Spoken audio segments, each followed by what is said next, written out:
paragraph. More Perfect Union just dropped another video on the UAW. Let's watch. I'm gonna come out in a body bag. That's how bad it is. That's Tony, and believe it or not, he works here. There is a great energy, and you see that from the moment you start on your first day. We're like a family here. Ultium is an electric battery manufacturing company in Lordstown, Ohio, a once great manufacturing town abandoned by corporate America. Thanks to massive investment in electric vehicle manufacturing from Democrats' Inflation Reduction Act, jobs are... Yeah, this is huge. Like, this is a major part of the IRA, which was supposed to have specific provisions forcing these companies that were taking fat paychecks from the government, okay, to unionize, okay? And yet, it did not happen. Now, the UAW is you know, fighting for that to happen. Are returning to Lordstown. Bro, you talk a lot about unions. I know, and I have never stopped talking about unions. It's probably one area that that gives me the most hope. Technically, it wasn't about forcing them. It was supposed to add additional 4,500 EV credits for union-made cars, but it was blocked by Republicans in Manchin. Exactly. It is disgusting what Joe Manchin has done. And it is disgusting that Joe Biden didn't fucking literally hang him from his nutsack on the U.S. Congress, okay? So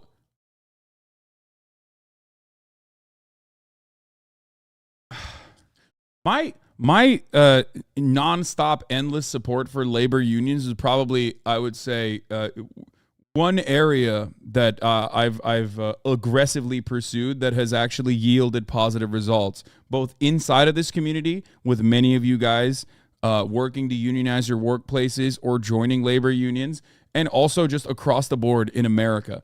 It's fucking sick. It's one thing that makes me very excited. It's one thing that keeps me positive in a sea of sadness. You know? It's awesome. Bringing back U.S. manufacturing jobs, 680,000 jobs just since I took office. Good paying jobs, union jobs, middle-class jobs, jobs that give you a sense of dignity. But workers on the front lines describe a different reality, one that is chaotic, unpredictable, and yes, dangerous. I've talked about the Kaiser healthcare worker strikes as well when it first happened, and yesterday too. I've covered it too.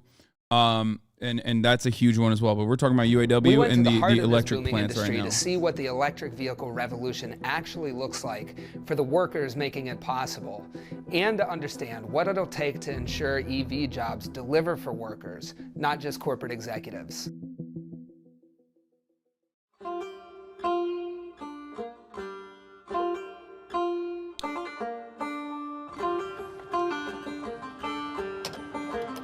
This is a 2017 Chevy Cruze LT. It was built here in Lordstown, actually. It's not just a car to me, it's a legacy. There's a legacy to this.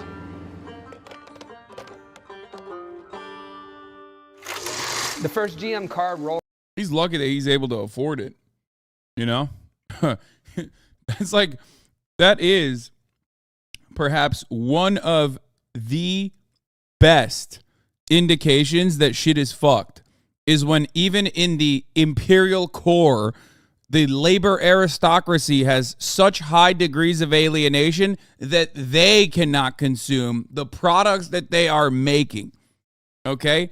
That's when shit is like super fucked up. Rolled off the Lordstown assembly line in 1966. How soon do you need these people? Right now. You've got the jobs now. We have the jobs now. For the next 6 decades, GM was the town's largest industrial employer and a crucial source of well-paying union jobs. This is the start of General Assembly, the trim shop. It's where my mom worked.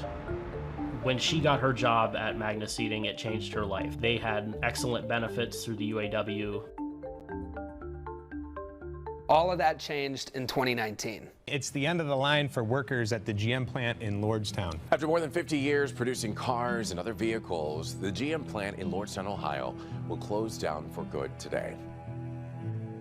People had to sell their homes and move away. I lost a lot of good friends, people that I grew up with. More than 1,300 workers lost their jobs. But a year after this devastating blow, GM made an announcement that sparked some hope. This is the Ultium battery from General Motors. The largest American auto manufacturer is going all in on EV. Lordstown's Ultium cells plant is up and running. It's expected to create more than 11,000 jobs, including 1,500 operations jobs at the Lordstown facility.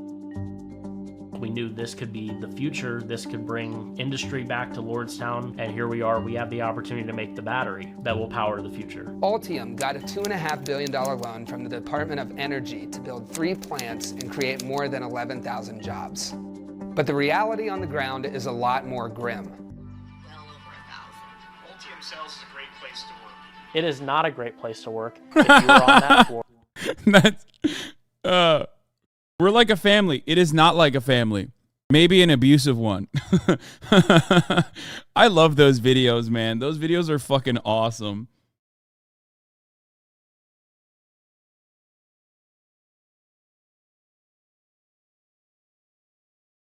For producing the product that they so rave about, that's so great, and this is the future.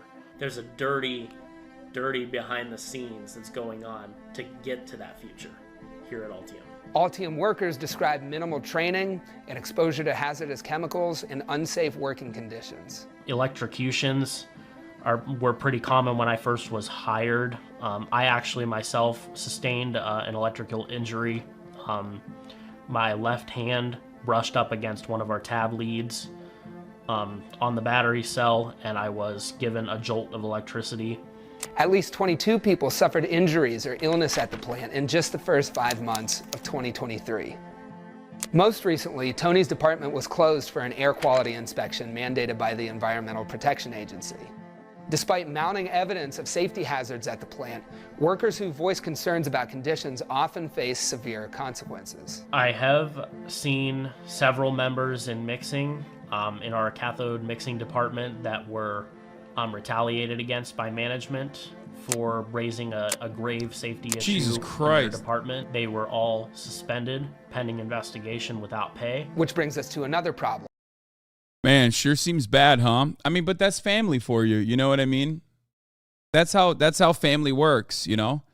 And yes, this is yet another reason why you need fucking unions, because you cannot file grievances with HR and have that be backed up with any kind of serious power, okay? Unions work because they have the threat of work stoppages, okay? That's why unions work. The whole point. The pay. The new Ultium factory was built right next to the old GM one. This time, GM teamed up with LG to create a separate company called Ultium. That way, they don't have to honor the UAW contract at GM. There are unionized auto workers who, through decades of struggle, have won middle-class wages and benefits. A typical unionized powertrain assembly worker, for example, earns about $60 an hour in wages and benefits. Ultium workers, by contrast, start at $16.50 an hour. It was just like a slap in the face. Like an "are you kidding me" moment. I'm out here doing this dangerous job for you, and you're not even going to compensate me properly for it. All this federal money is coming in, but it's not trickling down to the employees. We are making poverty wages. People are frustrated. People are tired, and people are ready to fight back because this company is driving them further and further to the bottom. Ultium workers unionized with the UAW in 2022, and they're working on negotiating their first contract. The bargaining process has been nothing but tumultuous chaos, I would say. Over and over again, we're told one thing by the company, and then they turn around and do something completely opposite. They won't give us a wage proposal. When asked for comment, Ultium said, Ultium Cells is committed to the collective bargaining process. But the UAW says the company has refused to come anywhere close to the GM standard. Here's the thing, with federal and state money flowing to companies like Ultium and GM, there's actually a real opportunity to make sure the jobs of the future rebuild the middle class. Unlike other federal grants, the one Ultium got doesn't mandate the company pay a specific wage. I wish President Biden actually came down here and, just took a walk throughout our production floor and actually saw some of the jobs that employees are doing on this floor. We're going to need the federal government to do more in terms of enforcement and holding accountable companies that fall short. They need to stop giving taxpayer dollars to companies that essentially treat their workers like gum on the bottom of a boot. This necessary change might be happening with newer loans. Starting in May 2023, in order to receive loans from the Department of Energy, companies have to fill out a community benefits plan outlining their commitments to provide decent wages and safe working conditions, as well as allow workers to unionize. There is real power in terms of enforcing these contracts as long as the government is willing to exercise that authority. But experts say there's still more the federal government and states could do for workers at all plants that get taxpayer funds. We'd want policymakers to adopt wage standards to ensure that when government supports private sector corporations, their manufacturing workers are paid market wages and benefits. We have these sorts of standards in other sectors like construction. We've had them for nearly 100 years, and manufacturing workers deserve the same. We're going to be making the future whenever we're talking about federal money being used for these plants. These need to be good paying jobs, and they need to be union jobs.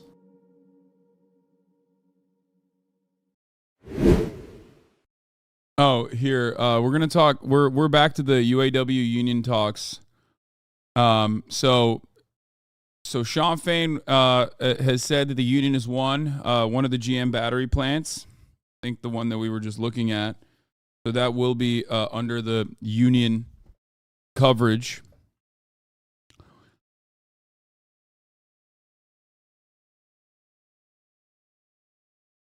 But there's also some more union support out there from unlikely allies. For example, JD Vance. When JD met Marcy, Senator Vance and Representative Marcy Kaptur, both showed up to the picket line at the Toledo Assembly Complex this morning. Here's what she had to say to him. Very well. How are you doing? Nice to see you, Marcy. Good to see you. Yeah. First time here? First time here. Yep. Thank you for coming. Of course. Lasered. Fucking lasered. This is why she has a stranglehold on that region, okay? Remember when we were doing local elections? Remember when we were doing local elections and Ohio was just like fucking bright red? Except for Representative Kaptur, because she has captured that fucking area and rules it with a goddamn iron fist. Longest serving congresswoman in history? Wait, more than fucking Dianne Feinstein? Goddamn.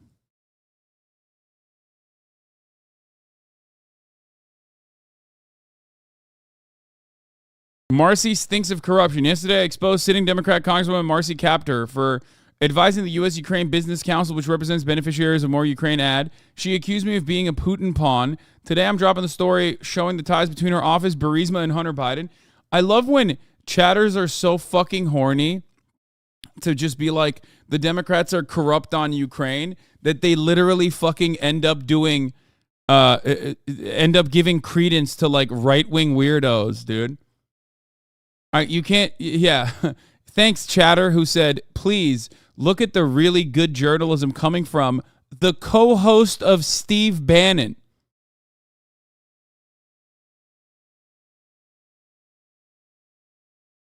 Do you believe the Democrats are not corrupt? No, of course I do. Do I believe that they're also corrupt on the contracts that they're securing for Ukraine and continuing that money flow into Ukraine and at least controlling it somehow? Absolutely. Do I think that there is a Burisma Hunter Biden connection. The same day Biden family business associate Devin Archer met with Representative Kaptur's office in 2016 to discuss Burisma, the council held a joint event with the company on Ukraine's energy future. Burisma was also a member of the Ukraine-U.S. Business Council. What the fuck does this have to do with Hunter Biden or Joe Biden? Hey, Hasan, I just finished my training to be a driver for UPS today. I just want to thank you because I would have never gotten involved in the union and subsequently did this great job without watching you and learning. Fuck yeah, dude. The main conspiracy theory, this all just to make Zelensky and the Bidens rich? Yeah, I love that. That's funny. No, dude, it's not to make it's not to make the Bidens and Zelensky rich. Okay? It's to make the American military industrial complex rich. It's to make the American companies that are currently purchasing every fucking Ukrainian asset they can. Those are the people who are going to be rich. Zelensky already is kind of caked and wasn't necessarily the most honest person leading up to the invasion of Ukraine, but that's for a different day. Sheltering his assets and whatnot, even though he ran on being the anti-corruption guy. Capture won every election with at least 74% of the vote from 1986 to 2002. In 2004, it dropped to 68%.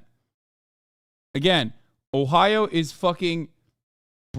I mean, look at their attempted coping, not their incredible reporting.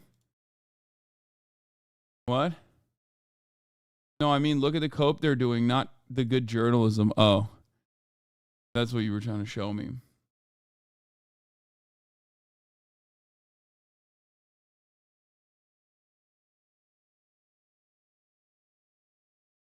So,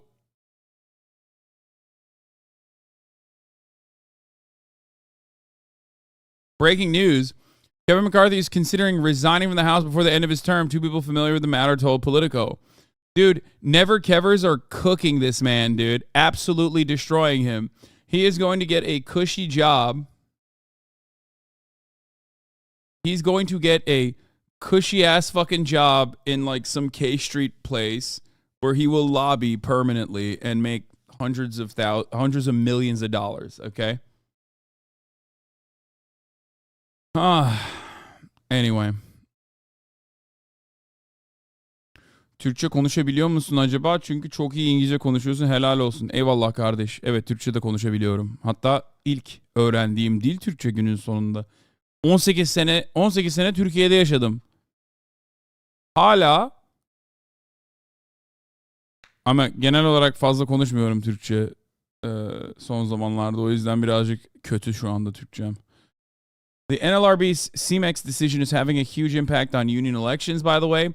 In September, employers filed 36 RM petitions required by CMEX, more than all of 2022 and the first 4 months of 2023 combined. Interesting, about half a dozen of these or more were filed by employers where unions had already filed RC petitions. Not quite sure why that was the case, but it's happened a lot in not insignificant number of instances. So this, I talked about this already. Like, these are forcible, not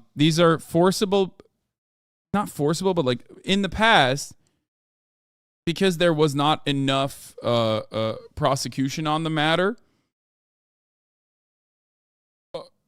your boss could basically try and push back elections as best as he possibly could. And you know, it was a holdout tactic to stop you from unionizing your workplace.